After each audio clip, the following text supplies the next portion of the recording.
देखो बच्चों, last class में हम एक्चुअली ये पैरेलल कॉम्बिनेशन वाला क्वेश्चन कर रहे थे और आज हम इससे आगे कंटिन्यू करते हैं। तो पैरेलल में क्या था कि अगर आपको कोई भी सिस्टम है जिसमें मल्टीपल कैपेसिटर हैं, उसको अगर आपको सॉल्व करना है तो एक से ज़्यादा मेथड्स हो सकते हैं हमारे पास। जैसे यहाँ पर भी हमको इसको सॉल्व करना है तो हम इंडिविजुअल भी सॉल्व कर सकते हैं और कंप्लीट ओवरऑल भी कर सकते हैं। तो लास्ट क्लास में हमने इंडिविजुअली निकाला था, आज हम ओवरऑल के बेसिस पे करेंगे। तो ओवरऑल का क्या कॉन्सेप्ट होता है बच्चे, देखो जैसे मान लो ये दोनों पैरेलल में लगे हैं, तो हमने लास्ट क्लास में देखा था इनका इक्विवेलेंट कैपेसिटेंस क्या होगा, क्योंकि ये पैरेलल में है तो डायरेक्टली ऐड हो जाएगा। क्योंकि हमने आपको बताया था, देखो बच्चे, जो रजिस्टर्स में होता है कैपेसिटर में उसका उल्टा होता है। रजिस्टर्स में ऐसे डायरेक्टली ऐड नहीं होते थे, पैरेलल में ऐड नहीं होते थे, सीरीज में ऐड होते थे। इसके अंदर जब कैपेसिटर पैरेलल में होते हैं तो क्या हो जाता है, डायरेक्टली ऐड हो जाता है। तो यहाँ पर जो कैपेसिटेंस है, इनका नेट कैपेसिटेंस क्या आ जाएगा, 5 माइक्रोफैराड आ जाएगा। तो ये मैंने एक फिगर बनाई है, ये इक्विवेलेंट फिगर है इसकी। अगर इसको रिप्लेस कर दें तो ये सिस्टम बन जाएगा हमारा। अब हमें क्या निकालना है, हमें पहले निकालना है potential across each capacitor, charge on each capacitor और चार्ज ड्रॉन बाय बैटरी। ये तीन चीज़ें निकालनी है। अब ये चार्ज ड्रॉन बाय बैटरी क्या होता है कि टोटल चार्ज जो बैटरी से निकलता है उसे कहते हैं चार्ज ड्रॉन बाय बैटरी। तो एक एक करके देखते हैं बच्चों यहाँ पर। तो पहला हमारा जो है वो क्या है, मान लो बच्चे यहाँ हम लिख देते हैं potential drop across each capacitor. क्या होगा बच्चे, 10 वोल्ट। एक्चुअली क्या होता है, पैरेलल में जैसे 10 वोल्ट ये सप्लाई कर रहा है, इसको 10 मिल रहा है, इसको भी क्या मिल रहा है, 10 मिल रहा है, और कॉम्बिनेशन को भी क्या मिलेगा, 10 ही मिलेगा। तो potential drop across each capacitor 10 volt हो जाएगा। इसमें तो हमें निकालने की कोई ज़रूरत नहीं है। बट बात यह है कि अगर हम आपसे पूछें चार्ज ऑन ईच कैपेसिटर तो हम कैसे निकालेंगे, अभी हम देखते हैं। देखो चार्ज ऑन ईच कैपेसिटर निकालने से पहले, क्योंकि यहाँ इक्विवेलेंट सिस्टम आए तो हमें टोटल चार्ज निकालना पड़ेगा। हमने आपको बताया था लास्ट क्लास में, एक फॉर्मूला होता है C = Q/V। इसको जब ले जाएंगे तो Q = क्या हो जाएगा, CV। इस फॉर्मूले को जब हम लगाते हैं तो यहाँ पर क्या होगा, इंडिविजुअल का एकदम से नहीं आ सकता। पहले जब हम लगाएंगे इनिशली तो पूरे के पूरे सर्किट का आएगा। क्यों बताओ बच्चे, इस पे लगाएंगे तो इंडिविजुअल का क्यों नहीं आएगा, पूरे सर्किट का क्यों आएगा, क्योंकि हमने इसमें तो पूरे सर्किट को सिंप्लीफाई करके कर दिया। तो फाइनली अगर इसके लिए लगाते हो तो पूरे सर्किट का आएगा। तो पूरे सर्किट का C कितना है, 5 माइक्रोफैराड, और V कितना है, 10, क्या आ जाएगा, 50 माइक्रोकूलम आ जाएगा। तो ये एक तरीके से क्या हुआ, जब हमने इक्विवेलेंट सर्किट का चार्ज निकाला तो 50 माइक्रोकूलम आया। मतलब एक तरीके से कह सकते हैं ये total charge drawn by battery 50 microcoulomb हुआ। इसका मतलब ये है कि बच्चे अगर यहाँ पर आके देखें तो इसका मतलब इससे ये जो बैटरी है इससे कितना चार्ज निकला, 50 माइक्रोकूलम। क्योंकि ये पैरेलल में है, क्या दोनों को सेम चार्ज मिला होगा 50-50, या इसके हिस्से हुए होंगे। क्यों हिस्से हुए होंगे, क्योंकि बैटरी से अगर 50 निकला तो यहाँ दो दावेदार हैं, कुछ ऊपर चला जाएगा कुछ नीचे। मान लो ऊपर गया Q1, नीचे गया Q2। तो इससे अब हमारे पास अगर हमें निकालना है कि ऊपर वाले पे कितना चार्ज है और नीचे वाले पे कितना चार्ज गया, तो देखो बच्चे दो इक्वेशंस बन जाएंगी, दो इक्वेशंस। पहली इक्वेशंस क्या होगी, पहली इक्वेशन तो सीधी सीधी ये होगी कि 50 में 50 जो था वो Q1 और Q2 में डिवाइड हो गया। अब क्योंकि एक्चुअली हमें Q1 और Q2 निकालना है तो एक इक्वेशन से काम नहीं चलेगा। मैंने आपको बताया था जब कभी अननोन होता है, दो अननोन होता है तो दो इक्वेशन चाहिए होती है। तो ये तो इक्वेशन बन गई, बट दूसरी इक्वेशन कैसे बनाएं ताकि Q1 और Q2 की वैल्यू निकालें, कोई बच्चा बता सकता है इसमें कि कैसे दूसरी इक्वेशन बनाए।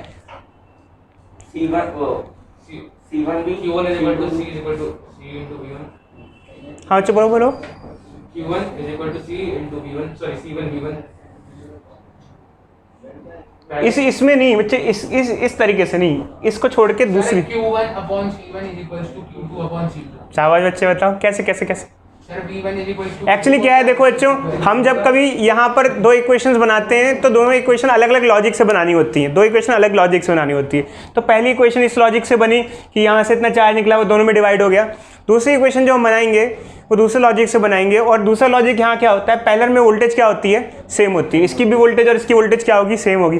और अगर इस फॉर्मूले की बात करें, हमारे पास एक फॉर्मूला होता है जैसे C = Q/V, ये फॉर्मूला हमारा बेसिक। तो अगर इसको ऊपर नीचे कर दो तो V = क्या हो जाएगा, Q/C। और हमको पता है दोनों की वोल्टेज क्या है, पैरेलल में है तो सेम रहेगी। चाहे इसको बोल लो V1 और V2 बराबर है, क्योंकि दोनों पैरेलल में, दोनों की वोल्टेज सेम रहेगी। और V क्या हो जाएगा, Q बाय C। तो V1 क्या हो जाएगा, Q1 bye C1 is equal to क्या, V2 क्या हो जाएगा, Q2 बाय C2। इससे हमारी यहाँ पर क्या हो जाएंगी, दो इक्वेशन बन जाएंगी, और दो इक्वेशन से हम Q1 और Q2 की वैल्यू निकाल पाएंगे बिना इंडिविजुअल अप्रोच लगाए। इंडिविजुअल नहीं लगाया। अब कई बार एक क्वेश्चन है, देखो बच्चे, यहाँ पर अगर मैं आपसे क्वेश्चन पूछूं कि आप इंडिविजुअल वाली अप्रोच कब लगाना प्रेफर करोगे और ओवरऑल वाली अप्रोच कब लगाना प्रेफर करोगे, दोनों का अपना अपना इंपॉर्टेंस है। जब सीरीज होगी तब हम इंडिविजुअल वाली ना नहीं, इसमें इसी में जैसे पैरेलल ही है, पैरेलल में ही मैं आपको कहूँ कि ऐसा ऐसा करो, ये करो, तो आप अगर कभी का देखो अच्छे पैरेलल में अगर आपसे इंडिविजुअल हर एक का चार्ज पूछा जाए, जैसे इसका चार्ज पूछूं, इसका चार्ज पूछूं, तो इसमें आपने देखा कि जब Q1 और Q2 एक एक का चार्ज निकाल रहे हैं तो काफ़ी लंबे मेथड से हमारे पास चार्ज आ रहे हैं यहाँ पर। तो अगर हर एक का चार्ज पूछूं अलग अलग का तो इंडिविजुअल लगाओ, क्योंकि देखो अच्छे इंडिविजुअल का पूछा जाए तो इंडिविजुअल लगाना बेटर है। बट अगर मैं आपसे पूछता कि टोटल चार्ज ड्रॉन बताओ या टोटल चार्ज ऑन सर्किट बताओ, तो आप क्या लगाते, टोटल वाला फॉर्मूला लगाते। तो फिर तो हमारा क्वेश्चन वहीं पे खत्म हो जाता है। तो एक्चुअली क्या है कि बच्चे, अगर आपसे इंडिविजुअल पूछा जाए तो इंडिविजुअल लगाओ, और टोटल पूछा जाए तो टोटल लगाओ, और दोनों पूछा जाए तो कुछ भी लगाओ। सर Q2 को क्योंकि हमने यहाँ पे आपसे दोनों में से एक चीज नहीं पूछी थी। देखो बच्चे, हमने क्या पूछा, charge on each capacitor and charge drawn by battery, तो दोनों ही चीज पूछा, तो आप कुछ भी लगाओ फिर। देखो बच्चों, अभी हमारे पास दो इक्वेशंस हैं, इसको हम सॉल्व करते हैं, ठीक है। तो 50 microcoulomb is equal to Q1 plus Q2, first equation. Second equation ये है, यहाँ हम कैपेसिटर्स की वैल्यू पुट कर देते हैं। क्या आएगी इसकी वैल्यू, C1, इसको C1 मान लेते हैं बच्चों, इसको C2 कह देते हैं।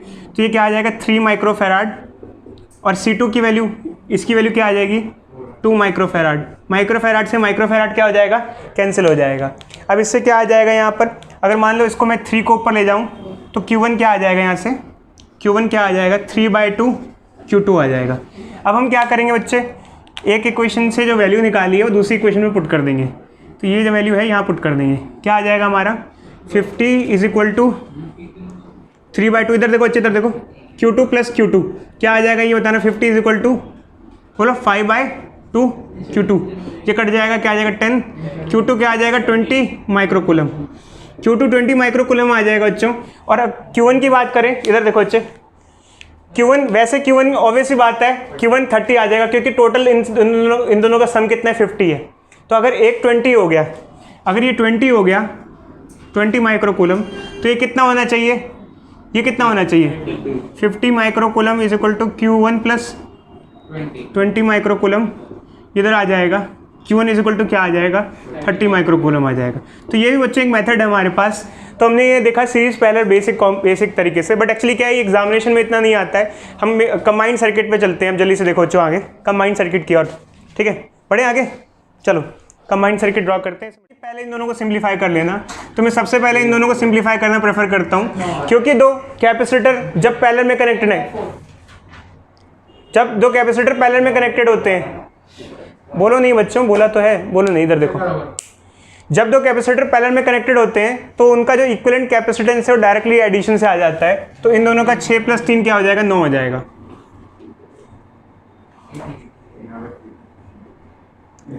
ये 3 हो जाएगा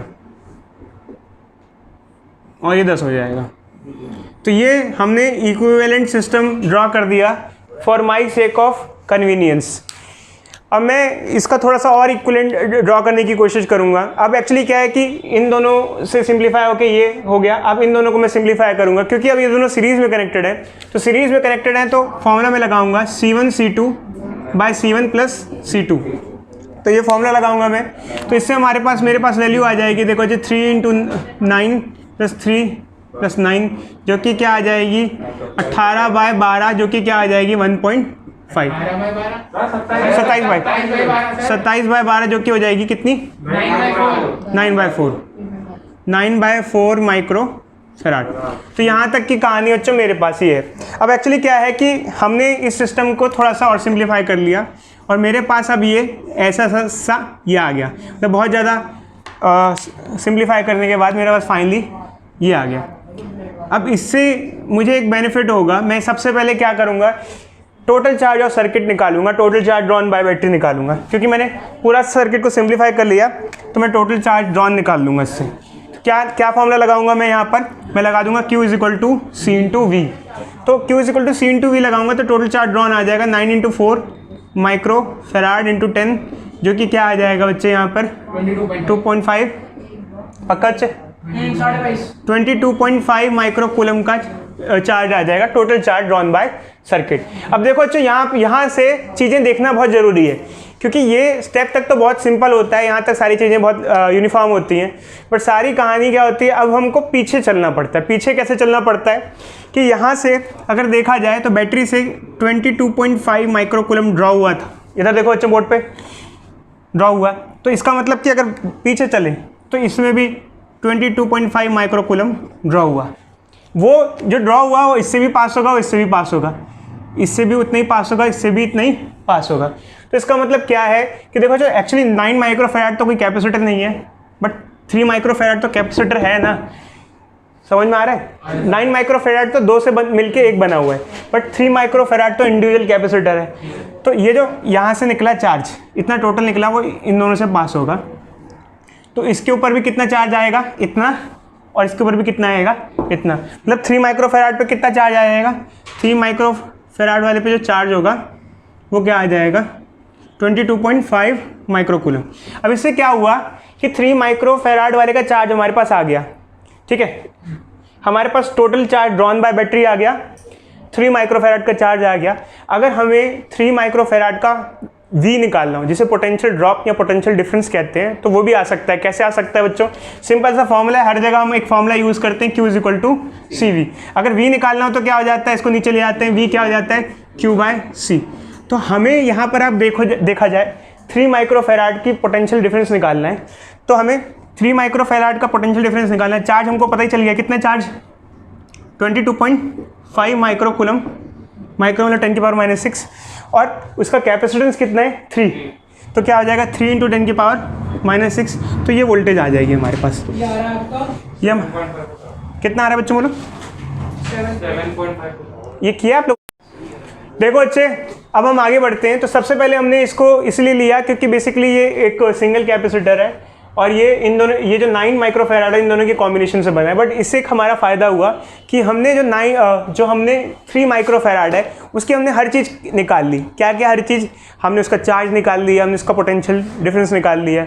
अब हमें 3 माइक्रो फैराड का कुछ निकालना नहीं बचा। बट एक्चुअली क्या होता है कि 3 माइक्रो फैराड को सॉल्व करने से हमें कुछ और बेनिफिट्स भी मिले। कैसे, इधर देखो बच्चे, 3 माइक्रो फैराड का हमने चार्ज निकाल लिया, ठीक है, हमने इसकी वोल्टेज भी निकाल ली। कितनी आई वोल्टेज बताओ बच्चे, बता सकते हो 7.5। पक्का? चलो कोई नहीं बच्चे, कुछ भी ले लेते हैं, इतना ले लेते हैं, ठीक है। अब इस वोल्टेज निकालने से हमें फ़ायदा हुआ, इसकी वोल्टेज निकालने से हमें एक फ़ायदा होगा। कोई बच्चा बता सकता है क्या फ़ायदा होगा? इसकी वोल्टेज अगर 7.5 आ गई तो इससे हमें एक फ़ायदा मिलेगा। देखो बच्चे, इससे फ़ायदा मिलेगा कि देखो ये सर्किट है हमारा, इसके अक्रॉस वोल्टेज कितनी है 7.5 आ गई। अब देखो इधर देखो, इसके अक्रॉस 7.5 आ गई, तो इसके अक्रॉस कितनी होगी, क्योंकि टोटल जितना सप्लाइड होता है उतना यूटिलाइज होता है। यहाँ से सप्लाई कितना है 10, ये इसने कितना खाया 7.5, तो ये कितना कंज्यूम करेगा 2.5। अगर ये कितना कंज्यूम करेगा तो ये दोनों कितना करेंगे, ये देखो बच्चे, अगर ये इसके अक्रॉस 7.5 है तो इसके अक्रॉस 2.5 होगा, क्योंकि इन दोनों का टोटल इसके बराबर होता है। जितना ये देता है, मैंने आपको बताया था पहले, V = V1 + V2, ये जितना देगा उसका कुछ हिस्सा ये कंज्यूम करेगा, कुछ हिस्सा ये करेगा। अगर ये 7.5 कर रहा है, समझ रहे हो, तो ये 2.5 करेगा, ठीक है। अब देखो बच्चे, अगर इसके अक्रॉस 2.5 है तो इसके अक्रॉस भी 2.5 हो जाएगा, इसके अक्रॉस भी 2.5, क्योंकि पैरेलल में वोल्टेज क्या होती है, सेम होती है। और पैरेलल में तो सेम होती है, उनका जो इक्विवेलेंट आता है उसका भी क्या होता है, सेम होता है। इसका भी 2.5, इसका भी 2.5, इन दोनों का इक्विवेलेंट भी क्या आएगा 2.5 ही आता है। अब यहाँ से हमने बिना इसकी वोल्टेज निकाले, हमने कोई न्यूमेरिकल में वैल्यू नहीं पुट की, ना हमने कोई फॉर्मूला लगाया। किसके लिए, इसके लिए कोई फॉर्मूला नहीं यूज़ किया। बस अगर फॉर्मूला यूज़ भी करोगे तो क्या यूज़ करोगे, as we know that V = V1 + V2। कौन सा फॉर्मूला, V = V1 + V2। इसकी हेल्प से हमने क्या किया, इसकी वोल्टेज पता थी, इसकी निकाल ली, इन दोनों की अपने आप आ गई। अब देखो बच्चे, जब अगर इसकी वोल्टेज आ गई, इसकी वोल्टेज आ गई। अब क्या चाहिए हमको, बस इसका क्या चाहिए, चार्ज चाहिए। दोनों पे चार्ज निकालना है तो हम क्या फॉर्मूला लगा देंगे, Q equal to C V लगा देंगे दोनों के लिए। तो लगा देते हैं बच्चे Q equal to C we.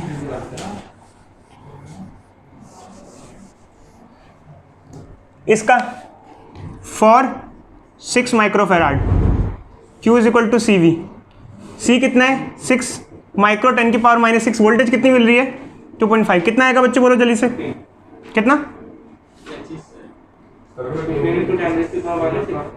For 3 microfarad Q is equal to C V. Q कितना आएगा, C कितना है 3 इंटू 10 की पावर माइनस 6 और V कितना है 2.5। बताओ बच्चे वैल्यूज बताओ इसकी दोनों की जल्दी से।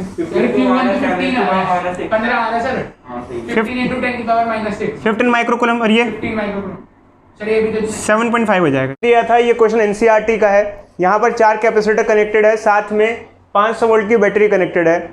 हमने आपसे पूछा था चार्ज ऑन ईच कैपेसिटर निकालना है और इक्विवेलेंट कैपेसिटेंस निकालना है। मान लो मैं अभी आपसे कहता हूँ चार्ज ऑन ईच कैपेसिटर और इक्विवेलेंट कैपेसिटेंस निकालना है।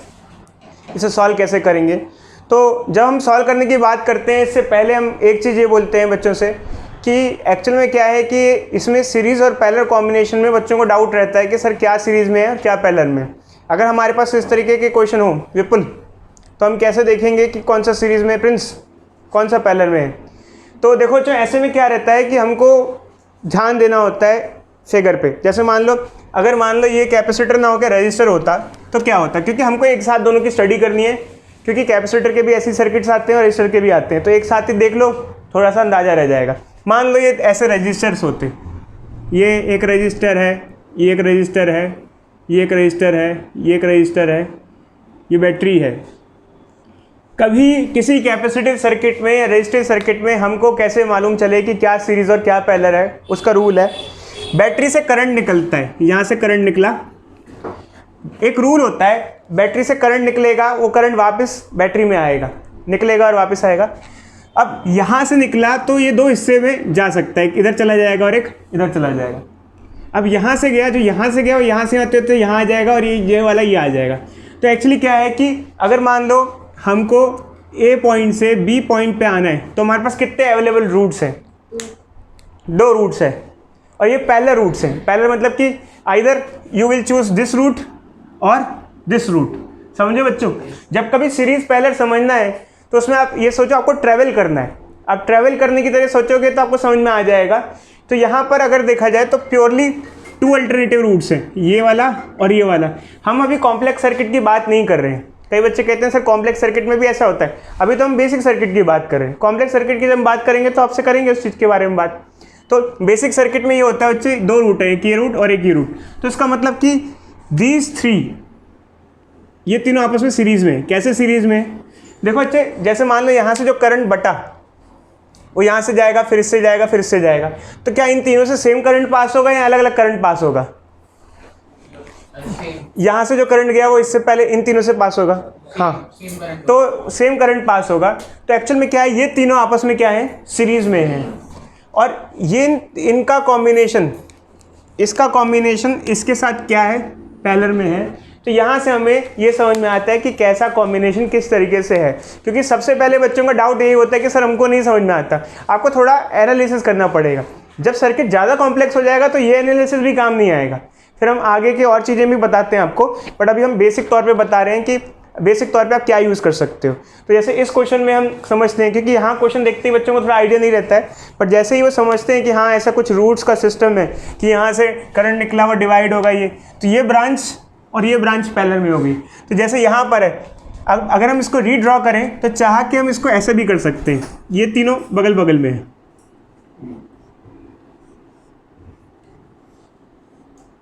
अब क्या है, चीज़ सेम है बट समझने में इससे आसानी होती है। देखो उसमें ऊपर वाली फिगर में नीचे वाली फिगर में कोई फ़र्क थोड़ी है, ये दोनों फिगर सेम टू सेम है। इसमें ऐसे लगा रखे हैं, इसमें ऐसे लगा रखे हैं, क्या कोई फ़र्क है? नहीं। समझ में आ रहा है बच्चों? तो इस 3 सीरीज़ में कितना कितना 500 माइक्रोफैराड, 500 माइक्रोफैराड, 500 माइक्रोफैराड, 500 माइक्रोफैराड। अब हमको मान लो कुछ भी चीज़ निकालनी है, जैसे इक्विवेलेंट कैपेसिटेंस हो सकता है, क्या भी हो सकता है। ठीक है, देखो बच्चों क्या भी हो सकता है तो हम निकाल सकते हैं। तो अब क्या करेंगे बच्चों, इसको सिंप्लीफाई करने के लिए क्या करेंगे बताओ? तो सीरीज का इक्विवेलेंट निकाल देंगे, फिर पैरेलल निकाल कर देंगे। पहले इनका इसका निकाल लो, इन तीनों का क्या आएगा? तो भाई 1/c equivalent is equal to 1/c1 plus 1/c2 करके निकाल। ठीक है। अच्छा, इसमें हम एक शॉर्टकट बताते हैं बच्चों, इसके अंदर एक शॉर्टकट बताते हैं। इसके अंदर शॉर्टकट क्या होता है कि अगर आइडेंटिकल हो तो c इक्वलेंट क्या हो जाता है? c/n हो जाता है अगर सीरीज में है तो। आइडेंटिकल है, ठीक है, तो ऐसे हो जाता है बच्चों। इधर देखो बच्चे, तो यहाँ पर अगर आप देखोगे तो यहाँ क्या आ जाएगा? 500/3 माइक्रोफैराड। इधर देखो बच्चों बोर्ड पे, बातचीत नहीं, ठीक है। तो ऐसे में क्या होता है कि भाई सीधे सीधे झंझट की जरूरत नहीं है, आपको इतना लंबा सॉल्व करने की जरूरत नहीं है, सीधा सीधा हमने लिख दिया यहाँ पर। तो ये हमारा जो कॉम्बिनेशन है वो क्या हो गया यहाँ पर? एक ये हो गया और एक ये हो गया, और साथ में पैरेलल में क्या हो गया? एक बैटरी हो गई। ये कितना हो गया? 500/3 माइक्रोफैराड, 500/3 500 माइक्रोफैराड, और ये कितना हो गया? 500 वोल्ट। देखो बच्चों, अब आगे क्या करेंगे? इन दोनों को सिंप्लीफाई करने के लिए ये दोनों पैरेलल में इनको डायरेक्टली ऐड कर देंगे। डायरेक्टली ऐड करने पे क्या हो जाएगा? इन दोनों का combination c equivalent of this two is equal to 500 plus 500/3, जो कि क्या हो जाएगा बच्चे? c इक्वलेंट क्या हो जाएगा? 2000/3 माइक्रोफैराड, ये आ जाएगा। तो फाइनली हमारे पास जो रिजल्टेंट आया, मतलब इक्वलेंट कैपेसिटेंस फाइनली जो इन सब का कॉम्बिनेशन से आया वो 2000/3 आया। अगर हमें एग्जामिनेशन में इक्वलेंट कैपेसिटेंस दिया हुआ है तो 2000/3 माइक्रोफैराड हो जाएगा, जो कि 500 वोल्ट के साथ कनेक्टेड है। अब कुछ भी चीज़ निकालनी है, नेट चार्ज ड्रॉन निकालना है तो निकाल सकते हैं, क्या भी निकालना है निकाल सकते हैं। तो देखो बच्चों, अब एक्चुअली क्या है कि अगर हमसे पूछा जाए कि नेट चार्ज ड्रॉन क्या होगा, तो हम यहाँ पे एक फॉर्मूला लगा लेंगे, जो कि हमारा फॉर्मूला होगा Q is equal to C equivalent into V, और Q इससे क्या आ जाएगा? वो नेट चार्ज ड्रॉन आ जाएगा। मेरे पीछे बात नहीं करो बच्चे, इधर देखो, जब मैं बोल रहा हूँ तो इधर देखो बोर्ड पे। देखो बच्चे, C इक्वलेंट क्या हो जाएगा? 2000/3 माइक्रो, मतलब 10⁻³ और वोल्टेज क्या है? 500। तो माइक्रो में रख लो, कोई प्रॉब्लम नहीं है बच्चे, बस मुझे बताओ क्या आंसर आएगा? 10,00,000/3। अरे सर ये हटा दो सर अगर इसे चेंज करेंगे तो 1 आ जाएगा। सर हटा दो सर 10 - 6। आप लोग रुक जाओ बच्चे, मैं कर लूँगा। इधर देखो, रहने दो, आप लोगों से कुछ पूछना फ़ायदेमंद नहीं। इधर देखो, 3 4 5 6, ये आ जाएगा मेरा, ठीक है। अब अगर मेरे पास net charge drawn by battery आ गया, अब आगे का काम रहेगा कि इंडिविजुअल का चार्ज निकालना है और इंडिविजुअल की वोल्टेज निकालनी है। अब देखो अच्छा, यहाँ पर क्या होता है कि हर बार मजदूरी करना ज़रूरी नहीं है, कभी कभार चीज़ें दिमाग से सॉल्व हो जाती हैं। तो ज़रूरी नहीं है कि आप हर बार फॉर्मूले को लेके बैठ जाओ और सोचो फॉर्मूला लगाएंगे। कई बार हमें दिमाग लगाना पड़ता है। अब देखो अच्छा, यहाँ पर बहुत इंपॉर्टेंट है, बहुत ध्यान से देखो अच्छे, मैं रिपीट नहीं करूँगा। इधर देखो, एक्चुअल में क्या है कि ये जो सर्किट है ये दोनों पैरेलल में हैं, तो पैरेलल में वोल्टेज सेम होती है, तो इसको 500 वोल्ट मिलेगा और इसको भी 500 वोल्ट मिलेगा, ठीक है। तो एक्चुअल में क्या है कि अगर मैंने जैसे कहा इसको कितनी वोल्टेज मिल रही है, इसकी वोल्टेज हमारे पास आ गई 500 वोल्ट। अब एक और ख़ास बात है, देखो अच्छा, ये इंडिविजुअल नहीं है, ये जो 500/3 है वो इन तीन से मिलके बना हुआ है, इन तीन का कॉम्बिनेशन है। चक्कर क्या होगा बच्चों, ये जो 500 वोल्ट है ये 3 में बटनी है, 3 सीरीज में वोल्टेज बढ़ जाती है, और यहाँ पर तीनों बराबर हैं तो इससे भी क्या होंगे? बराबरी के होंगे। तो बराबरी, इसलिए हमें फॉर्मूला ज़्यादा लगाने की जरूरत नहीं है। तो हर एक को कितना मिल जाएगा? 500/3 500/3 500/3। अब देखो इससे क्या फ़ायदा हुआ कि हमारे पास जैसे सभी की वोल्टेज आ गई, इससे क्या फ़ायदा हुआ? अगर सभी की वोल्टेज आ गई तो सीधे सीधे हर एक के लिए Q is equal to CV लगा दो। हर एक के लिए क्या लगा देंगे हम?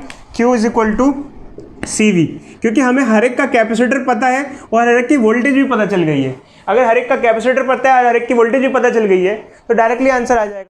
देखो बच्चे, यहाँ पर अब हमें क्या करना है, जैसे मैंने आपको बताया कि सभी की वोल्टेजेस आ गई, तो सीधे सीधे Q equal to CV formula लगाना है और आंसर निकालना है। तो जैसे कि मान लो अगर मुझे इसमें से किसी एक कैपेसिटर पे चार्ज निकालना है, तो मैं लगा दूंगा Q equal to CV। C कितना है हमारे पास 500 माइक्रोफेराड, और वोल्टेज कितनी है 500/3। तो Q ये क्या हो जाएगा 5 × 5 25 × 10⁴/3 माइक्रो कूलम आ जाएगा। अब एक्चुअल में क्या होगा बच्चों, इसका तीनों का सेम आएगा, करके देख लो। और वैसे भी क्या है कि करना भी है नहीं भी करो तो कोई फ़ायदा नहीं, क्योंकि सीरीज़ में चार्ज क्या होता है सेम होता है। तो ये इसका जितना आएगा उसका भी तीनों का क्या रहेगा सेम रहेगा, और वैल्यू भी सेम ही आएगी, बट इसकी वैल्यू थोड़ी अलग आएगी। तो इसका अगर आप निकालोगे, ये किसका है, ये इन 3 कॉम्बिनेशन का है। बट यार देखो एक्चुअली मैं क्या कर रहा हूँ, मैं मेंशन नहीं कर रहा हूँ। एग्जामिनेशन में जब आप करना तो हर कैपेसिटर को नाम दे देना, C1 C2 C3 C4, तो नाम से निकालना, ऐसे नहीं कि रैंडमली हमने ऐसे बोलना है इसका या इसका। आपको मेंशन करना पड़ेगा C1 C2 C3 किसका निकाल लो। इसका निकालोगे तो क्या आ जाएगा Q equal to CV। C कितना है 500 माइक्रोफेराड और वोल्टेज कितनी है 500, तो इसका आ जाएगा 25 × 10⁴ माइक्रो कूलम। तो ये आ जाएगा बच्चों। बाकी हो गया हमारा, अब आगे बढ़ते हैं। देखो बच्चों, हमारे पास यहाँ पर एक सर्किट है जिसके अंदर इधर ये 3 माइक्रोफेराड है, 6 माइक्रोफेराड है, 3 माइक्रोफेराड है। हमें इस कॉम्बिनेशन का C इक्विवेलेंट चाहिए। हमने बैटरी 10 वोल्ट की कनेक्ट की हुई है। हर एक कैपेसिटर पे चार्ज निकालना है, हर एक कैपेसिटर के अक्रॉस पोटेंशियल डिफरेंस निकालना है, नेट चार्ज ड्रॉन निकालना है। मतलब एक तरीके से हमें हर चीज़ पूछ ली गई है। तो स्टार्ट करते हैं बच्चों। स्टार्टिंग में हम सबसे पहले इसको सिंप्लीफाई करते हैं। सिंप्लीफिकेशन में बच्चों सबसे पहले हम इन दोनों को सिंप्लीफाई करेंगे, इन दोनों को सॉल्व करेंगे। ये दोनों पैरेलल में कनेक्टेड है, तो मैं इनको नाम दे देता हूँ बच्चों। यहाँ पर मैं नाम दे देता हूँ, इसको नाम दे दिया मैंने C1, इसको नाम दे दिया C2, इसको नाम दे दिया C3। तो हम निकाल रहे हैं equivalent of C2 and C3। तो इक्विवेलेंट कैसे आएगा बच्चों, C2 C3/C2 + C3। इक्विवेलेंट निकालेंगे हम, इन दोनों को मल्टीप्लाई हो जाएगा, ये हो जाएगा 18, और इन दोनों का एडिशन हो जाएगा 9। 2 माइक्रोफेराड आ जाएगा इन दोनों का इक्विवेलेंट। जब इन दोनों का इक्विवेलेंट 2 माइक्रोफेराड आ जाएगा तो इससे हमारा जो सर्किट हो जाएगा वो ये हो जाएगा। ठीक है बच्चे, हमारा सर्किट ये हो जाएगा कि ये 2 माइक्रोफेराड है और नीचे वाला 3। रुक जाओ बच्चों, रुक जाओ, मैं करा रहा हूँ। 3 माइक्रोफेराड हो जाएगा, ये हो जाएगा 10 वोल्ट की बैटरी। ये हमारे पास फाइनली सर्किट आ जाएगा। अब हम इसे आगे फर्दर सिंप्लीफाई करेंगे, इसे हम फर्दर सिंप्लीफाई करेंगे।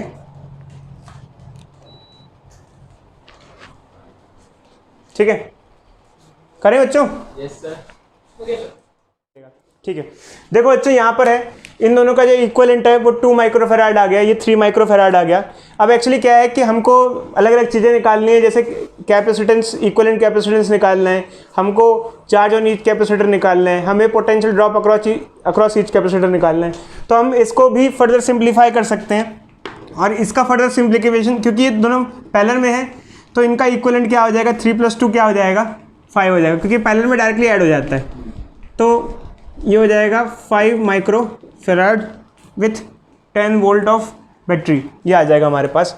अब यहाँ पर क्या है कि हम आगे बढ़ते हैं बच्चों, हमको हर एक पे चार्ज, हर एक का पोटेंशियल ड्रॉप निकालना है और टोटल चार्ज ड्रॉन निकालना है। तो इस सर्किट से तो हम टोटल चार्ज ड्रॉन निकाल सकते हैं। कैसे? Q = C इक्विवेलेंट V लगा करके। तो यहाँ C इक्विवेलेंट की वैल्यू हमारे पास 5 माइक्रोफेराड की है और वोल्टेज हमारे पास 10 की है, तो इससे 50 माइक्रो कूलम का चार्ज आ जाएगा, total charge drawn by battery आ जाएगा। अगर अब हमें हर एक पे चार्ज निकालना है और हर एक का पोटेंशियल ड्रॉप निकालना है, तो यहाँ पर एक अच्छा मौका है। एक्चुअली ये दोनों पैरेलल में हैं, तो पैरेलल में क्या होता है कि 10 वोल्ट है, इसको भी 10 वोल्ट मिलेगा, इसको भी क्या मिलेगा 10 वोल्ट मिलेगा। तो अब यहाँ पर देखो है क्या कि ये जो 3 माइक्रोफेराड है, इसकी तो कोई टेंशन नहीं है। कारण क्या है? क्योंकि ये तो अकेला है, इंडिविजुअल है। ये क्या है? इंडिविजुअल है, तो सारा का सारा वोल्टेज इसको मिल रहा है, इसको मिल रहा है। बट ये जो 2 माइक्रोफेराड है, ये जो 2 माइक्रोफेराड है, अब इसके साथ क्या है बच्चों, ये बेसिकली इन दोनों का कॉम्बिनेशन है। तो अगर आपको इस 3 माइक्रोफेराड का चार्ज निकालना है तो हम डायरेक्टली इजीली निकाल सकते हैं। बट प्रॉब्लम इसके साथ आ सकती है, दूसरे वाले के साथ। तो देखो बच्चों यहाँ पर हमारे पास एक दो मेथड्स हैं, मैं दो मेथड्स के बारे में आपको बताऊंगा क्या क्या है। बट पहले सबसे पहले हम एक काम करते हैं, हम इसका चार्ज निकाल लेते हैं, इस पर चार्ज कितना होगा। तो हम लिख लेते हैं बच्चों, चार्ज ऑन 3 माइक्रोफेराड क्या आ जाएगा, Q equal to CV। C कितना है 3 माइक्रोफेराड और वोल्टेज कितनी है 10 वोल्ट है, क्या आ जाएगा ये 30 माइक्रोकूलम। अब यहाँ पे क्या है बच्चों, यहाँ पर हम जैसे इसका तो चलो हो गया क्योंकि इसकी वोल्टेज भी आ गई और इसका चार्ज भी आ गया। अब सारी कहानी किसकी है, ऊपर वाले क्वेश्चन की है। बट अब इसमें क्या है बच्चों, यहाँ पर एक हमारे पास एक बेनिफिट हुआ, जब हमें इसको सॉल्व करना है तो एक बेनिफिट क्या हुआ, इधर ध्यान से देखना बच्चों। चक्कर क्या हुआ कि टोटल चार्ज कितना आया 50 माइक्रोकूलम, टोटल चार्ज हमारे पास कितना आया 50, यहाँ से 50 माइक्रोकूलम आ रहा है और इसको कितना जा रहा है 30, इसको 30 जा रहा है। अगर इसको 30 जा रहा है तो ऊपर कितना जाएगा 20, और जो 20 होगा वो दोनों में क्या होगा सेम होगा, क्योंकि सीरीज ऊपर वाले दोनों क्या है सीरीज में है।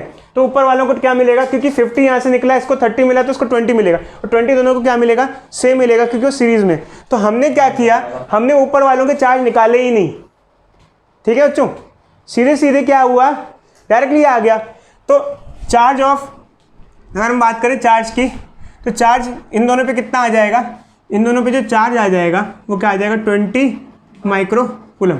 अगर हम बात करें वोल्टेज की, अगर इन दोनों की वोल्टेज निकालनी है तो हम निकाल सकते हैं, कैसे, क्योंकि चार्ज आ गया और कैपेसिटेंस पता है, तो क्या फॉर्मूला लगा देंगे V equal to Q by C formula लगा देंगे।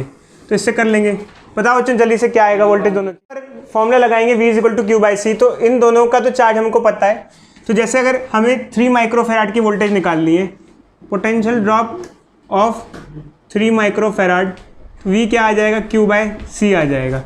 Q कितना है इसका, Q कितना है 20 माइक्रोकूलम है, और C कितना है 3 माइक्रोफेराड है, कट जाएगा क्या आ जाएगा 20 बाय 3 हो जाएगा। समझ में आया बच्चों, 20 बाय 3 आ जाएगा। अच्छा वैसे दूसरे का निकालने की जरूरत नहीं है, क्यों जरूरत नहीं, दूसरे की वोल्टेज निकालने की जरूरत नहीं, क्यों नहीं है, 20 में माइनस कर दो, क्योंकि चक्कर क्या है, यहाँ देखो ये कितना दे रहा है 10, इसको कितना मिल रहा है 10, इसको कितना मिल रहा है 10, ठीक है 10 दे रहे हैं, तो इसकी टोटल कितनी है 10, दोनों की मिला के कितनी है, दोनों की मिला के कितनी है 10 है।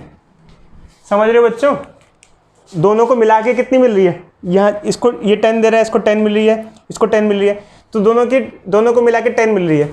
तो इसकी वैल्यू कितनी आ गई हमारे पास, इसकी वैल्यू आ गई 20 बाय 3 वोल्ट। तो बचा हुआ कितना हो जाएगा 10 बाई 3, इसकी वोल्टेज, जैसे 20 बाई 3 प्लस इसकी voltage is equal to 10, minus कर देंगे क्या आ जाएगा, इसकी वोल्टेज क्या आ जाएगा 10 बाय 3 वोल्ट आ जाएगा। देखो बच्चों हमें ये प्रीवियस ईयर का क्वेश्चन दिया हुआ है, हमारे पास 3 कैपेसिटर सीरीज में है C1, C2 and C3, previous year question है ऑल इंडिया का।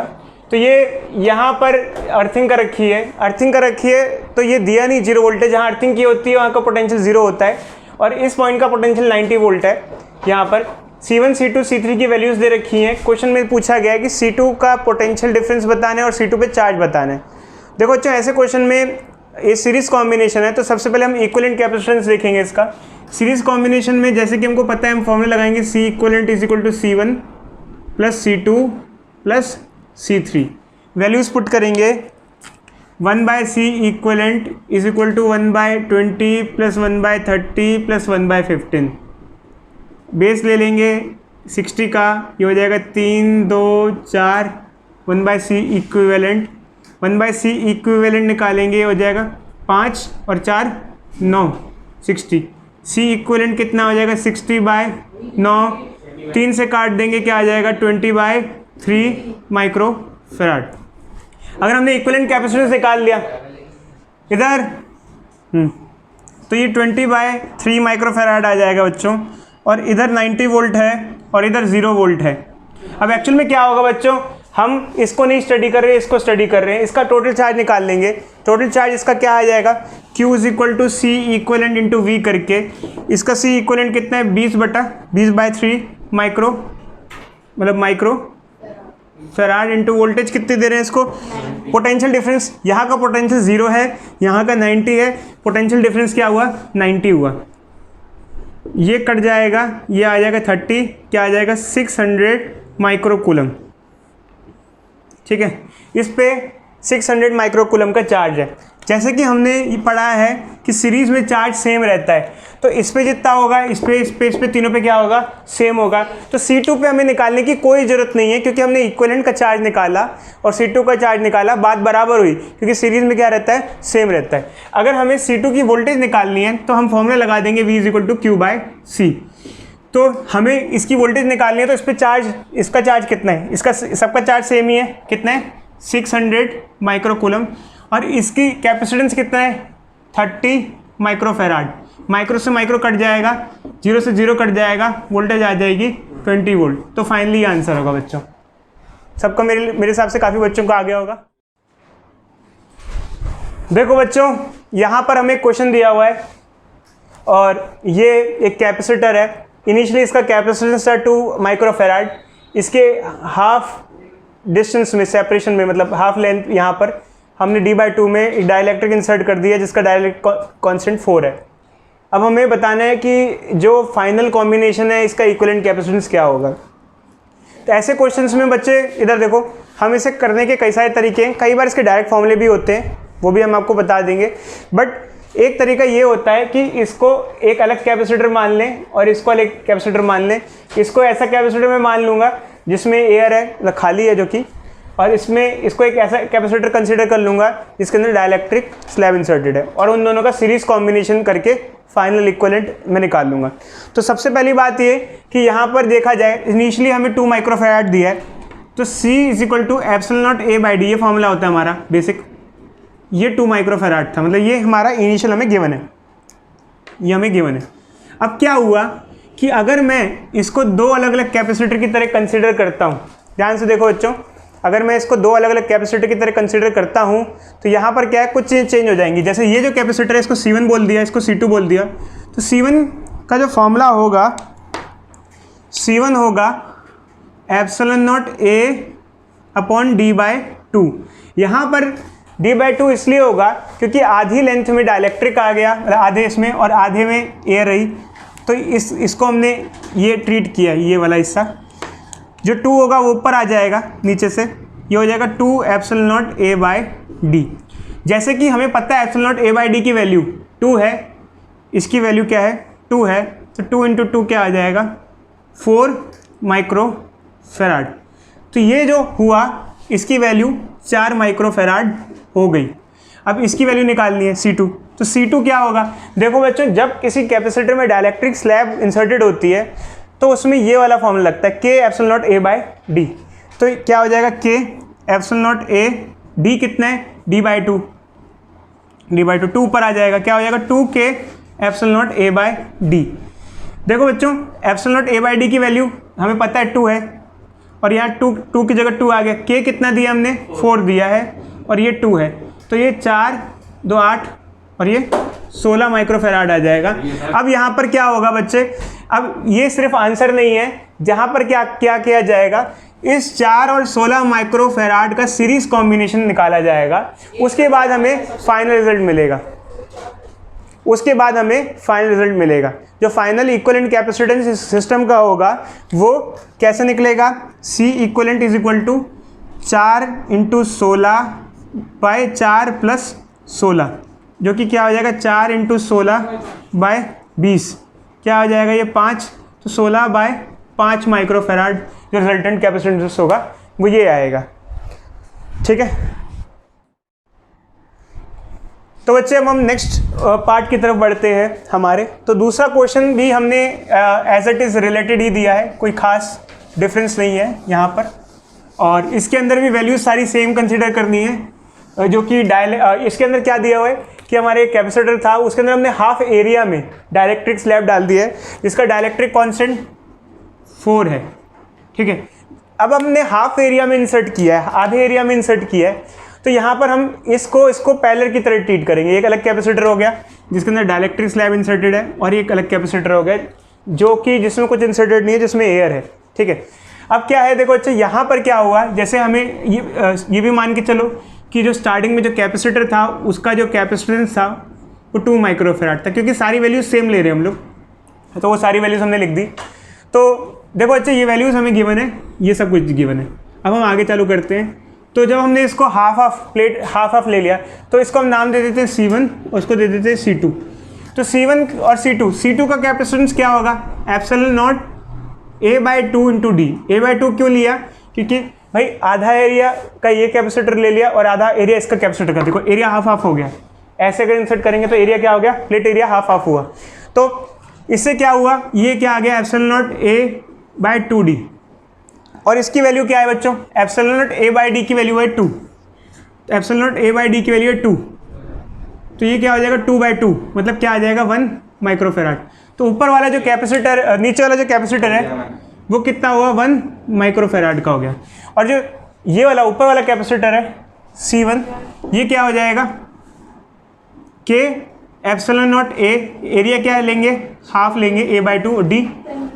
इधर देखो जो K की वैल्यू क्या है, यहाँ पे K 4 है, epsilon not A/2D। Epsilon not A/D की वैल्यू कितनी है 2, 4 इंटू 2/2 4 माइक्रोफैराड। तो ऊपर वाला कितना हो गया 4। जैसे कि हमको पता है कि पैरेलल कॉम्बिनेशन में डायरेक्टली ऐड हो जाते हैं, तो 1 + 4 जो कि क्या हो गया 5 माइक्रोफैराड। तो फाइनली जो रिजल्ट आया हुआ है 5 माइक्रोफैराड। यहाँ पर क्या है कि हमारे पास ये 3 क्वेश्चंस हैं और तीनों थोड़े से अलग क्वेश्चंस हैं, जो कि शायद आपको भी एकदम से समझ में ना आए, क्योंकि ये वो क्वेश्चन नहीं है जो अभी हमने किए हैं, उससे थोड़े डिफरेंट क्वेश्चंस हैं। और ये वैसे भी ये थोड़े अलग टाइप के क्वेश्चन है। ऐसा नहीं है कि CBSE में नहीं आ सकते और किसी में भी आ सकते हैं। खैर देखो, तो पहला क्वेश्चन हमारे पास ये है कि ये कैपेसिटर है, इसके अंदर हमने 2 स्लैब डाली है, कंडक्टिंग स्लैब डाली और एक डाइलेक्ट्रिक स्लैब डाली, दोनों ही स्लैब डाली हुई हैं, और इलेक्ट्रिक फील्ड और डिस्टेंस का ग्राफ पूछा गया। अब एक्चुअल में क्या होता है बच्चों कि जैसे मान लो अगर हमारे पास कोई एक कैपेसिटर होता है, उसके बीच में 2 प्लेट्स होती हैं, ऐसी ये प्लेट्स होती हैं, और कुछ इंसर्टेड नहीं होता है, मतलब कुछ भी इंसर्टेड नहीं है। मान लो लेट अस टेक, पहले मानते हैं कुछ इंसर्टेड नहीं है। अगर कुछ इंसर्टेड नहीं है तो जैसे मान लो इस पर पॉजिटिव चार्ज है और इस पर नेगेटिव चार्ज है और ये इलेक्ट्रिक फील्ड है, तो इलेक्ट्रिक फील्ड कांस्टेंट रहती है थ्रू आउट। मतलब कि अगर इलेक्ट्रिक फील्ड और डिस्टेंस का ग्राफ ड्रॉ करेंगे तो इलेक्ट्रिक फील्ड कांस्टेंट होगी डिस्टेंस के साथ साथ, x मान लो या r मान लो।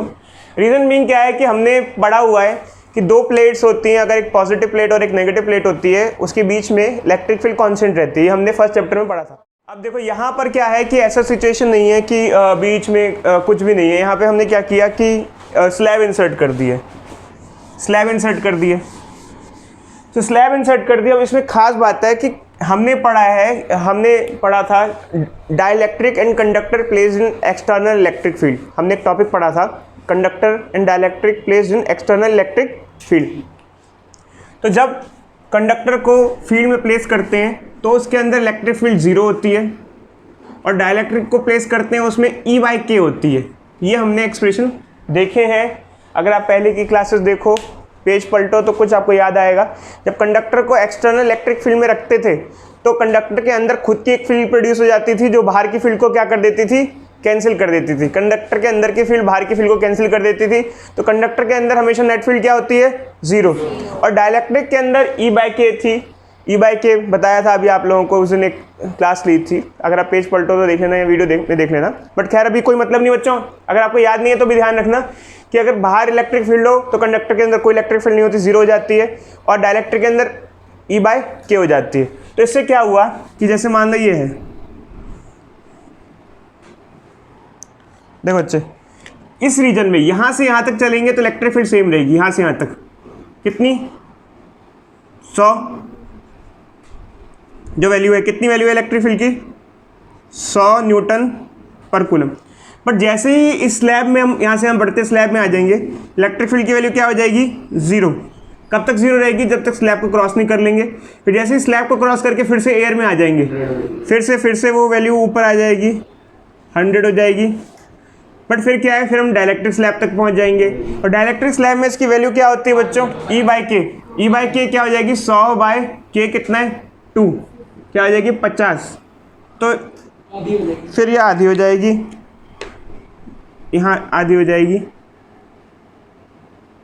फिर जैसे ही डाइलेक्ट्रिक स्लैब पार की फिर से 100 हो जाएगी। तो कुछ इस तरीके का ग्राफ देखो बच्चे मिलेगा हम लोगों को। देखो बच्चे ये जो है इसको हमने 50 न्यूटन पर कूलम ले लिया, ये डिस्टेंस है सेपरेशन। या फिर अब हम क्या करते हैं, एक थोड़ा सा पार्ट इसमें ऐड कर देते हैं। मान लो बच्चों ये इन दोनों प्लेट के बीच का डिस्टेंस है 10 सेंटीमीटर, मतलब प्लेट सेपरेशन है 10 सेंटीमीटर, और हर एक जो यहाँ पर स्लैब है, दोनों जो स्लैब है, देखो अच्छा ये स्लैब और ये स्लैब दोनों की थिकनेस 2 सेंटीमीटर है, ये दे दिया मान लो हमको, ठीक है, ये 2 सेंटीमीटर है।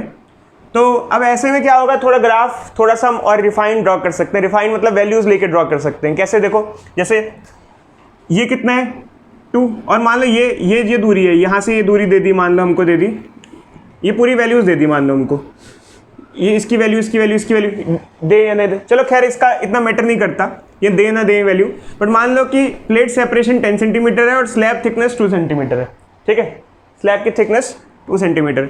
अब मान लो हमें क्वेश्चन में पूछा गया है कि इन दोनों प्लेट्स, जो प्लेट्स हैं capacitor, potential difference between plates बता दो। ये कर दो बच्चे, बताओ जल्दी से। देखो बच्चों जैसे कि हमने सेकंड पार्ट दिया आपको, तो इसमें क्या करना होगा बच्चों, एक्चुअली क्या है कि सेकंड पार्ट में क्या करेंगे, देखो बच्चे मेरी तरफ तो देखो, सेकंड चैप्टर का है, आपसे पहले इधर आप कोई बोलेगा नहीं बच्चे, डिस्टर्बेंस होता है। इधर देखो बच्चों, जैसे कि मैंने आपका कहा कि इन दोनों प्लेट्स के बीच में पोटेंशियल डिफरेंस बताना है, तो V इज इक्वल टू क्या होता है, E इंटू डी होता है। तो हम डायरेक्टली ये वैल्यू नहीं लगा सकते क्योंकि यहाँ पे डिफरेंट वेरियस मीडियम्स हैं, तो हर एक के लिए हमको अलग अलग अप्लाई करना पड़ेगा।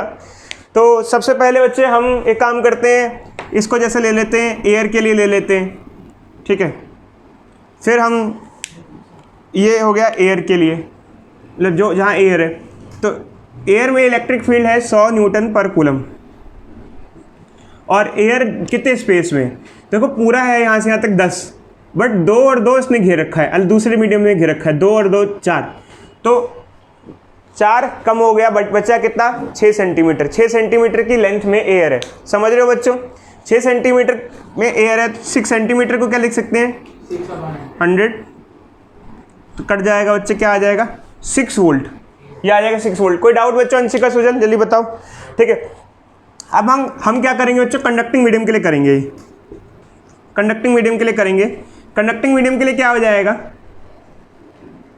कंडक्टिंग मीडियम में इलेक्ट्रिक फील्ड 0 होती है, तो पोटेंशियल डिफरेंस भी क्या हो जाएगा 0 हो जाएगा, कोई दिक्कत ही नहीं है। फिर हम आखिरी आएंगे किसके लिए बच्चे, डाइलेक्ट्रिक मीडियम के लिए, और डाइलेक्ट्रिक मीडियम के लिए हम करेंगे V3 is equal to E3 into D3। तो डाइलेक्ट्रिक के लिए तो इधर देखो जी, डाइलेक्ट्रिक में क्या होगा, इलेक्ट्रिक फील्ड कितनी होगी इसमें 50 हो जाएगी, ठीक है, 50 न्यूटन पर कूलम, और डाइलेक्ट्रिक का सेपरेशन 2 सेंटीमीटर, 2 सेंटीमीटर 2/100 क्या आ जाएगा 1 वोल्ट आ जाएगा। तो इन सबको ऐड कर देंगे, 6 + 0 + 1, तो टोटल पोटेंशियल डिफरेंस 7 वोल्ट आ जाएगा यहाँ पर। तो इन दोनों प्लेट के बीच में पोटेंशियल डिफरेंस, देखो बच्चों इस क्वेश्चन को मिटा के हम आगे बढ़ते हैं।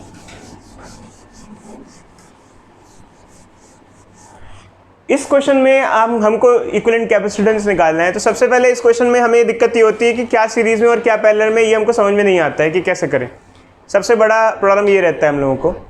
तो अब इसमें क्या है कि बच्चे बेसिक मेथड यूज़ नहीं होता है, एक मेथड होता है common potential method, potential method use होता है। ध्यान से देखो बोर्ड पे, तब समझ में आएगा पोटेंशियल मेथड क्या होता है। देखो अच्छा पोटेंशियल मेथड क्या होता है, देखो जैसे मान लो एक वायर है, फिर एक रजिस्टर है, ये रजिस्टर या कोई अप्लाइंस है, कुछ भी मान लो। तो देखो अच्छे, अगर हम कनेक्टिंग वायर, आमतौर पे हम जब सर्किट में लेते हैं कनेक्टिंग वायर, ये वायर कनेक्टिंग वायर है, अप्लाइंस है, फिर कनेक्टिंग वायर है, तो हम अज्यूम करते हैं ज़्यादातर सर्किट्स में कि कनेक्टिंग वायर खुद कोई वोल्टेज कंज्यूम नहीं कर रही है, और ये हमारा अजम्पशन हमें लेना पड़ता है, ये हमारे लिए रिक्वायरमेंट है, बिना इसके हम नहीं कर सकते कुछ क्वेश्चंस को। तो मान लो ये कंडक्टिंग वायर है, ये खुद कुछ वोल्टेज एनर्जी कंज्यूम नहीं कर रही है, तो अगर कंडक्टिंग वायर कोई वोल्टेज कंज्यूम नहीं कर रही तो यहाँ अगर पोटेंशियल है 10 वोल्ट तो यहाँ पे भी 10 वोल्ट रहेगा। अब ये पोटेंशियल क्या होता है, पोटेंशियल एक तरीके से ये मान के चलो जो चार्ज के पास एनर्जी होती है वो सेम रहती है। अगर मान लो चार्ज यहाँ से यहाँ तक आ रहा है तो यहाँ तक एनर्जी लॉस नहीं होगा, बट जैसे ही वो चार्ज अप्लाइंस से पास हो जाएगा तो अब उसके बाद उसकी एनर्जी चेंज हो जाएगी, मतलब वोल्टेज 10 वोल्ट से क्या हो जाएगी, रिड्यूस हो जाएगी। समझ में आया बच्चों? तो अप्लाइंस से अगर हम पास कर रहे हैं तो हमारी वोल्टेज क्या होती है, ड्रॉप, एनर्जी रिड्यूस होती है। अब मान लो अब अप्लाइंस से पास नहीं हो रही, कोई एनर्जी कंजम्पशन ही नहीं हो रहा है, खर्च, अगर मान लो आप कहीं जा रहे हो खर्चा ही नहीं हो रहा है तो आपका सेम पैसे रहेंगे, और अगर खर्चा हो रहा है कहीं जा रहे हो तो अब आपको पैसे रिड्यूस हो जाएंगे। तो यहाँ पर क्या होता है बच्चे, यहाँ पर भी कॉमन पोटेंशियल मेथड अपनाते हैं। अब देखो बच्चे मान लेते हैं ये एक पॉइंट है, यहाँ का पोटेंशियल ए है, यहाँ का ए है, यहाँ का भी ए रहेगा, यहाँ का भी ए रहेगा, यहाँ का भी ए रहेगा, यहाँ का भी ए रहेगा, यहाँ का भी ए रहेगा। क्यों? क्योंकि इस पाथ में, अगर आप इस पाथ की बात करो, हम जब बात करते हैं तो हम अपने हिसाब से जो हमको पाथ ठीक लगता है उसको हम लेते हैं। अब कोई बच्चा कहेगा सर यहाँ से यहाँ जाके दिखाओ, भाई हमको ये वाला पाथ बेटर मिल रहा है तो हम यहाँ से क्यों नहीं जाएंगे, अगर मुझे यहाँ से यहाँ तक पहुँचना है। मान लो मुझे एक जगह से दूसरी जगह आना है तो जरूरी मैं खर्च करके जाऊँ, मुझे फ्री वाला रास्ता भी मिल रहा है तो मैं वो प्रेफर करूँगा, ठीक है। तो मैं ये वाला रास्ता है, यहाँ पे अगर यहाँ पोटेंशियल ए है तो यहाँ पे भी ए होगा, यहाँ पे भी ए होगा, यहाँ पे भी ए होगा, क्योंकि यहाँ पे बीच में कोई अप्लायंसेस कनेक्ट नहीं है। अब मान लो ये पॉइंट है बी, तो यहाँ पे पोटेंशियल बी होगा, बी होगा, बी होगा, यहाँ पे भी क्या होगा, बी होगा। अब इससे क्या हुआ बच्चे, एक्चुअली क्या हुआ कि अगर मान लो एक ए पॉइंट को हमने यहाँ ले लिया, बी पॉइंट को हमने यहाँ ले लिया, तो देखा जाए ये ए पॉइंट हो गया, ये बी हो गया, बी बी बी बी। तो ये वाला कैपेसिटर किन पॉइंट्स के बीच में कनेक्टेड है? इसका एक प्लेट ए से कनेक्टेड है और दूसरा प्लेट बी से कनेक्टेड है, ठीक है। एक प्लेट ए से कनेक्टेड है, दूसरा प्लेट बी से कनेक्टेड है। इस कैपेसिटर के बारे में बताओ, इसका क्या हालत है? इसका भी एक प्लेट ए से कनेक्टेड है, दूसरा प्लेट बी से कनेक्टेड है, ठीक है। अभी कोई पूछेगा नहीं बीच में, मैं बाद में एक्सप्लेन कर दूंगा, ठीक है। इसका क्या हालत है? इसकी क्या हालत है? एक प्लेट ए से, एक प्लेट बी से। तो इसका मतलब एक्चुअली क्या है कि अगर हम इसको अलग से दिखाएं तो इस तरीके से कुछ दिखने में आ रहा है, जो कि ये हो जाएगा 3 माइक्रोफेराड, 3 माइक्रोफेराड और 3 माइक्रोफेराड। पैरेलल में क्या हो जाएगा मिला के बच्चों बोलो, क्योंकि पैरेलल में डायरेक्टली ऐड हो जाता है 3 + 3 + 3 क्या हो जाएगा 9 माइक्रोफेराड। तो ये हमारा आंसर। देखो बच्चों, अब एक्चुअली क्या है ये और इसमें फ़र्क है, इसमें 3 कैपेसिटर हैं, थोड़ा इजी सर्किट है, ये थोड़ा कॉम्प्लेक्स सर्किट है, तो हम इसको लेंगे। अब इसके अंदर यार एक्चुअली क्या है कि मैं अब आपको बताऊंगा, कई मिस्टेक्स भी होती हैं, तो बहुत अच्छे से समझना बच्चों। जब हमारे पास कोई कॉम्प्लेक्स सर्किट होता है तो उसमें क्या क्या कैसे कैसे ध्यान रखा जाता है, सब ध्यान इधर देखो बच्चे। ये पॉइंट ले लिया, इसका पोटेंशियल ए है, तो यहाँ पर कुछ है नहीं बच्चों, तो ये ए ले लिया, यहाँ पर आगे तो कुछ नहीं, बीच में अप्लायंस कनेक्टेड है, तो यहाँ पोटेंशियल ए नहीं होगा क्योंकि अप्लायंस कनेक्टेड है। यहाँ का पोटेंशियल बी मान लिया, यहाँ भी अप्लायंस कनेक्टेड है, तो यहाँ पोटेंशियल अलग हो जाएगा, इसको मान लेते हैं सी, इसको मान लेते हैं डी, क्योंकि अब यहाँ सारे अप्लायंस कनेक्टेड है, तो अप्लायंस कनेक्टेड है तो पोटेंशियल सेम होगा नहीं। अब क्या करेंगे बच्चों, ये पोटेंशियल पॉइंट्स ले लेंगे। अब ये कहाँ लिया जाता है ये देखो इधर अच्छे से। अब इसके 2 तरीके होते हैं और दोनों तरीके से आपको ट्राई करना पड़ेगा। इधर देखो बच्चे, एक तो हो सकता है आप अगल बगल में लो, ए बी सी डी ऐसे करके ले सकते हो, क्योंकि इससे फिगर थोड़ी अलग सी बनती है। दूसरा तरीका हमारा क्या होता है, दूसरा तरीका ये होता है कि हम जो बीच वाले हैं पॉइंट्स उनको ऐसे ले सकते हैं, जैसे ए ये ले लिया। दोनों को तरीका मैं करके दिखाऊंगा आप लोगों को, प्रॉब्लम नहीं आएगी आप लोगों को। नहीं, बी ये लेंगे ना, ए और बी एक्सट्रीम है ना, ए और बी एक्सट्रीम है, सी और डी, ये एक तरीका ये ले लिया। दूसरा तरीका ये लिया, ए बी ये ले लिया, सी ऊपर ले लिया और डी नीचे ले लिया। अब ये दोनों मैं क्यों ले रहा हूँ मैं बताऊंगा आपको, क्योंकि एक्चुअली क्या होता है बच्चे, जब हम सिंप्लीफाई करते हैं कभी कभार ये मेथड ज़्यादा अच्छा काम करता है, कभी कभार ये मेथड अच्छा काम करता है, उससे अभी हम बताते हैं। पहले मैं नीचे वाला तरीका ले रहा हूँ क्योंकि मुझे पता है यहाँ पर नीचे वाला ज़्यादा अच्छा काम करेगा, मतलब इस तरीके से सर्किट ज़्यादा अच्छा बनेगा। तो एक्चुअली क्या है बच्चे, ये वाला कैपेसिटर किस में कनेक्टेड है, ये टू वाला, A और D। ये इसकी एक प्लेट ए में कनेक्टेड है, एक डी में, तो मैंने ड्रॉ कर दी,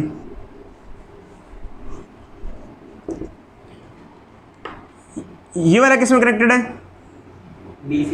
डीसी।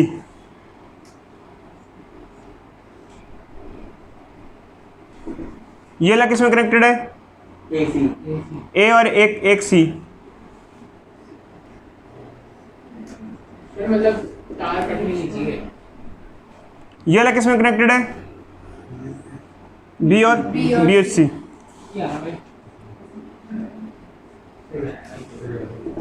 ये वाला किसमें कनेक्टेड है? डी और बी, डीबी। अब एक्चुअली क्या है कि सेम सर्किट को मैं उसमें ड्रॉ करता तो बहुत अजीब सा हो जाता। तो एक्चुअली क्या है कि हमें हिट एंड ट्रायल एक तरीके से करना पड़ता है, मतलब ऐसा है कि मजबूरी में आपको करना ही पड़ेगा। बट खैर व्हीटस्टोन टाइप के क्वेश्चन मैं आपको एक बार बता ही दूंगा, आप एक बार देखते ही पहचान जाओगे, क्योंकि ये क्वेश्चन सिमिलर ही आते हैं हमेशा, चाहे एंट्रेंस एग्जामिनेशन हो चाहे सीबीएसई हो, ये सिमिलर क्वेश्चन ही मिलते हैं, तो इसमें इतनी दिक्कत नहीं होती है। तो ये जो है ऐसा कुछ बन गया, इससे हम ड्रॉ करते तो बहुत अजीब सा दिखता है आपको, फिर वो किसी काम का नहीं था, उसे हम काट देते, क्रॉस कर देते, क्योंकि बहुत अजीब सा दिखता, परेशान हो जाते हम लोग। तो अब एक्चुअली क्या होता है, अब इस अरेंजमेंट को हम व्हीटस्टोन अरेंजमेंट कहते हैं। व्हीटस्टोन अरेंजमेंट में क्या होता है कि चाहे 5 रजिस्टर्स या 5 कैपेसिटर होते हैं इस तरीके से, 1 2 3 4 5। अभी हम रजिस्टर्स में भी पढ़ेंगे, एक्चुअली मेनली व्हीटस्टोन हम रजिस्टर्स में ही पढ़ेंगे, कैपेसिटर में नहीं पढ़ते हैं, बट एंट्रेंस वगैरह में काम आता है कैपेसिटर वगैरह में। तो मेनली जो सारा है ये हम रजिस्टर्स में पढ़ेंगे, हम आपको बताएंगे। इस अरेंजमेंट को व्हीटस्टोन कहते हैं। एक होता है बैलेंस्ड व्हीटस्टोन। बैलेंस्ड व्हीटस्टोन का मतलब क्या होता है बच्चों, अगर इसका रेशियो इसके रेशियो के बराबर हो, या फिर इसका रेशियो इसके रेशियो के बराबर हो, मतलब आपस का जो रेशियो हो आमने सामने वाला वो बराबर हो, तो उसे कहते हैं बैलेंस्ड व्हीटस्टोन, उसे कहते हैं बैलेंस्ड व्हीटस्टोन। क्या यहाँ रेशियो बराबर है इनका? देखना, इसका रेशियो इसके बराबर है। इसका क्या है 2/2, इसका क्या है 2/2 1। तो ये इसे हम कहेंगे ये जो सर्किट है ये बैलेंस्ड व्हीटस्टोन है। अब बच्चे देखो, हम बहुत शॉर्टकट ले रहे हैं क्योंकि मेन 3rd चैप्टर में इसके बारे में सारा का सारा हिस्सा। अगर बैलेंस व्हीटस्टोन होता है तो बीच वाले से करंट पास नहीं होता है और बीच वाले को मिटा दिया जाता है, बीच वाले को कंसिडर नहीं किया जाता है अगर बैलेंस व्हीटस्टोन होता है। ये हम पढ़ेंगे 3rd चैप्टर में अच्छे से। बैलेंस में हम बीच वाले को कंसिडर नहीं करते, तो बैलेंस्ड अगर व्हीटस्टोन है तो ये हो जाएगा। अब इसको कैसे सॉल्व करेंगे बच्चे, बताओ क्या क्या होगा इसमें, बताओ। ये दोनों सीरीज में हो जाएंगे, ये दोनों सीरीज में हो जाएंगे, और वो दोनों ब्रांच क्या हो जाएंगी, पैरेलल में। तो ये इसको सिंप्लीफाई करेंगे, 2 और 2 सब सीरीज में होगा तो कितना होगा, 2 और 2 सीरीज में होगा तो क्या होगा, 1 हो जाएगा। क्योंकि जब आइडेंटिकल होते हैं, हमने बताया था, जब आइडेंटिकल होते हैं तो हमने बताया था सी इक्विवेलेंट क्या होता है, C/N होता है, मतलब सेम होते हैं तो डिवाइड हो जाते हैं। खैर आप कर लो, चलो C1 C2/C1 + C2 से भी कर लो, कैसे भी कर लो। इन दोनों का जो इक्विवेलेंट आएगा, इन दोनों का इक्विवेलेंट आ जाएगा, वो 1 आ जाएगा। इन दोनों का इक्विवेलेंट भी 1 आ जाएगा, और इन दोनों का रिजल्टेंट क्या आ जाएगा, फाइनली 2 माइक्रोफैराड आ जाएगा। करके देख लो। देखो बच्चे, अब बोर्ड पे देखो, कोई बोलेगा नहीं और जल्दी से हमें कंप्लीट करना है। इधर देखो बच्चों, एक्चुअली क्या है कि ये जो क्वेश्चन है ये दिखने में काफ़ी अलग सा है, और जिस कन्वेंशन मेथड से आप लगा रहे हो वैसा मेथड यूज़ भी होगा, बट इसमें शॉर्ट सर्किट यूज़ होता है। शॉर्ट सर्किट क्या होता है बच्चों, जैसे मान लो, एक्चुअली क्या है कि जैसे मान लो ये हमारे पास एक रजिस्टर है और ये एक अच्छा खासा बैटरी थी, ये मतलब बल्ब है, मान लो ये बल्ब है, ये जल रहा था, ग्लो कर रहा था। अब एक्चुअल में क्या होगा, मान लो बच्चों हमने एक पैरेलल में एक वायर प्रोवाइड कर दी ऐसे, तो करंट जो जबकि इस पास से ऊपर के पास से जा रहा था, बल्ब जल रहा था, अब बल्ब जलना बंद हो जाएगा, करंट को अल्टरनेटिव पाथ मिल गया नीचे वाला, और सारा करंट नीचे से चला जाएगा यहाँ से, और ये डिवाइस ऑफ हो जाएगा और यहाँ से कुछ करंट पास नहीं होगा, क्योंकि करंट को वो मेथड ज़्यादा या वो वे ज़्यादा प्रेफरेबल होती है जहाँ रेजिस्टेंस कम से कम हो, जहाँ लो रेजिस्टेंस पाथ होता है वो प्रेफरेबल हो। अब क्वेश्चन ये आता है कि सर यहाँ ऐसा शॉर्ट सर्किट का क्या काम है।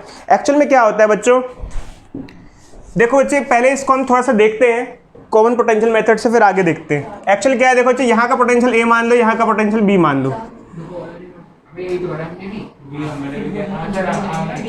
देखो बच्चे,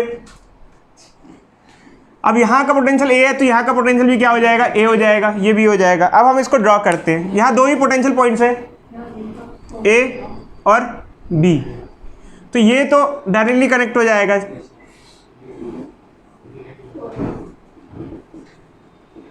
और ये 2 कैपेसिटर A और A के बीच में कनेक्टेड हो जाएंगे। अब ये क्या कहानी है, देखो अच्छे एक्चुअली क्या ये किसी काम के नहीं है। ये तो आप पान का पत्ता बना दिया सर। अब क्या है कि ये दोनों सीरीज में हो जाएंगे, सीरीज में बराबर बराबर हो जाएंगे, तो इनका सी इक्विवेलेंट क्या हो जाएगा, C/N हो जाएगा, जो कि क्या हो जाएगा 2/2 हो जाएगा, जो कि क्या आ जाएगा 1 माइक्रो फैराड आ जाएगा। ठीक है। अब देखो अच्छा एक्चुअली क्या है कि यहाँ पर क्या है कि इसको हमने काटा क्यों, ये किसी काम का क्यों नहीं है, उसका एक कारण है बच्चे। देखो ये जब कभी हमारे पास कोई एक सर्किट होता है और उसमें सेल होता है, और हम कोई अप्लायंस कनेक्ट करते हैं, ये सेल हमारा, तो एक एंड पॉजिटिव से कनेक्ट करते हैं और एक एंड नेगेटिव से कनेक्ट करते हैं। अगर हम अप्लायंस के दोनों एंड एक ही पे कनेक्ट कर दें, तो क्या अप्लायंस चल जाएगा? भाई हम मान लो कि हमारा सॉकेट होता है, ये सॉकेट हमारा, एक वायर इसमें इंसर्ट करते हैं। अगर दोनों वायर एक ही में इंसर्ट करते हैं तो अप्लायंस ही चलेगा। ठीक यहाँ पे यही तो हुआ है, एक वायर भी इसी में जा रही है और एक वायर उसी टर्मिनल में जा रही है, सेम पोटेंशियल पे जा रही है, तो करंट फ्लो नहीं करेगा। आप देखो ना, इधर भी सेम पोटेंशियल है, इधर भी सेम पोटेंशियल है। करंट हमेशा पोटेंशियल डिफरेंस की वजह से फ्लो करता है। आपको अलग अलग टर्मिनल पे कनेक्ट करनी पड़ती हैं चीज़ें। अगर मैं बल्ब LED बल्ब दोनों सिरे एक ही पे कनेक्ट कर दूं, क्या LED बल्ब जल जाएगा? तो यहाँ पर यही तो हो रहा है। क्या हो रहा है, ये A पे और ये A पे एक ही पे कनेक्ट कर दिया, पूरे का पूरे की पॉइंट पे, बैटरी के एक ही टर्मिनल पे कनेक्ट कर दिए, दोनों एंड, नहीं चलेगा ये सर्किट। ये मतलब ये वाला हिस्सा काम नहीं करेगा, यही काम करेगा बस। समझे या नहीं समझे इस बात को, बोलो। देखो अच्छा, देखो अच्छा, हमारे पास ये एक सर्किट है, थोड़ा सा दिखने में कॉम्प्लेक्स है ऐसा कुछ खास नहीं इसके अंदर, तो इसको हमें सिंप्लीफाई करना है। तो कॉमन पोटेंशियल वाला मेथड यूज़ करेंगे जैसे कि है। तो यहाँ का पोटेंशियल B है, तो यहाँ का भी क्या हो जाएगा B, यहाँ का भी क्या हो जाएगा B, यहाँ का A है तो यहाँ का A रहेगा, यहाँ का भी B, मतलब पूरे का B हो जाएगा। अब देखो अच्छा, हमें 2 ही पोटेंशियल पॉइंट्स लेने की जरूरत है, यहाँ पर ज़्यादा की जरूरत नहीं, क्योंकि A और B में सारा क्वेश्चन हमारा कंप्लीट हो जाएगा। तो अब चालू करते हैं बच्चों। ये वाला कैपेसिटर किस में कनेक्टेड है? 2 माइक्रोफैराड, एक A टर्मिनल और एक B टर्मिनल। ये वाला किस में कनेक्टेड है? एक A टर्मिनल और एक B टर्मिनल। ये वाला किस में कनेक्टेड है? एक A टर्मिनल और एक B टर्मिनल।